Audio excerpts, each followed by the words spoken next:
Été 1945. L'océan dit Pacifique est devenu la marmite du diable où le général MacArthur a résolu de désintégrer la puissance militaire du Japon. Pour beaucoup de pilotes américains, ce sera la mission du sacrifice. Quant aux Japonais, ils font du sacrifice l'arme du fanatisme et du désespoir. Les kamikazes tiennent leur nom du vent divin, terrible typhon qui au XIIIe siècle balaya opportunément la flotte des conquérants mongols. Mais cette fois, les 2000 pilotes suicides qui transformeront en bombes volantes leur avion bourré d'explosifs ne pourront anéantir l'armada américaine.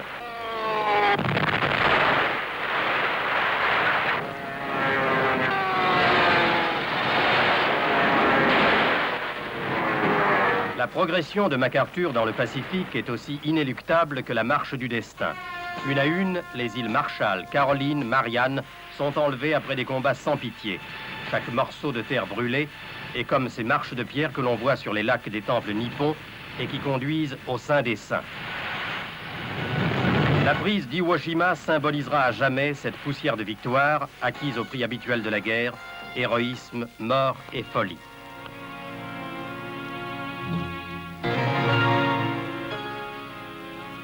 Les populations civiles n'ont pourtant pas encore touché au fond de l'horreur. Aux États-Unis, à Oak Ridge, dans le Tennessee, une mystérieuse usine qui emploie 100 000 personnes est en train de forger l'arme qui va changer non seulement la face de la guerre, mais aussi celle de l'humanité. Au début d'août 1945, la conférence de Potsdam prend fin.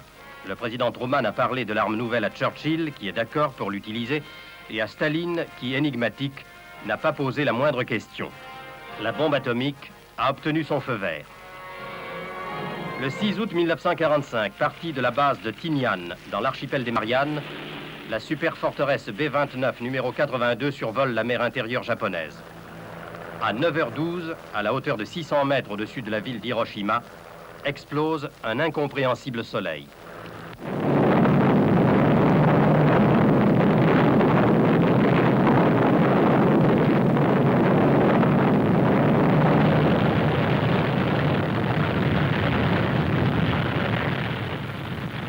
Quelques secondes plus tard, il ne reste plus rien d'Hiroshima, si ce n'est quelques vestiges dérisoires, témoignant qu'une cité vivante vient d'être pour la première fois dans l'histoire des hommes désintégrée.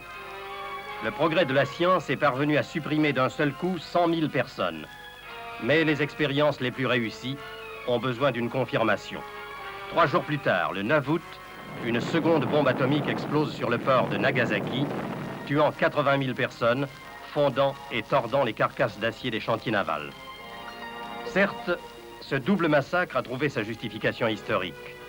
Quelques jours plus tard, à bord du Missouri, l'indomptable Japon épouvanté venait faire amende honorable et prêter serment d'allégeance au général MacArthur. La France était présente en la personne du général Leclerc. Mais un Hiroshima ne peut avoir de justification humaine. La bombe atomique a anéanti à jamais la notion de combattant. Depuis le 6 août 1945, tout être vivant est en première ligne. N'importe quelle femme, n'importe quel enfant, n'importe quel fœtus dans le ventre de sa mère. 20 ans après, on peut voir encore dans l'hôpital d'Hiroshima de jeunes atomisés qui n'étaient pas nés le jour de l'explosion.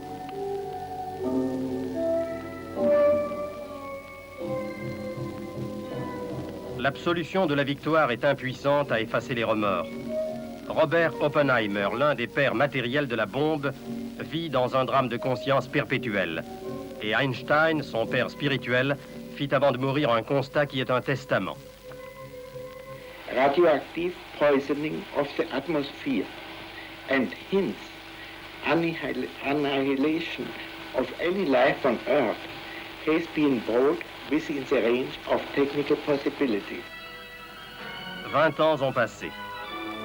Hiroshima, frappée par le soleil de mort, tente de vivre.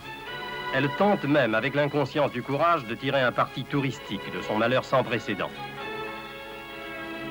Mais nul ne peut parcourir les lieux où la première bombe déversa son incendie de 100 millions de degrés, sans penser que depuis ce coup d'essai, l'homme a acquis des moyens infiniment plus puissants. À Nagasaki aussi, la vie a été la plus forte. Les chantiers navals désintégrés sont même redevenus les premiers du monde. Mais l'église au-dessus de laquelle explosa la bombe dresse toujours son pan mutilé, comme pour désigner le feu du ciel qui fondit sur la ville et pourrait encore fondre sur le monde si les hommes n'y prennent garde.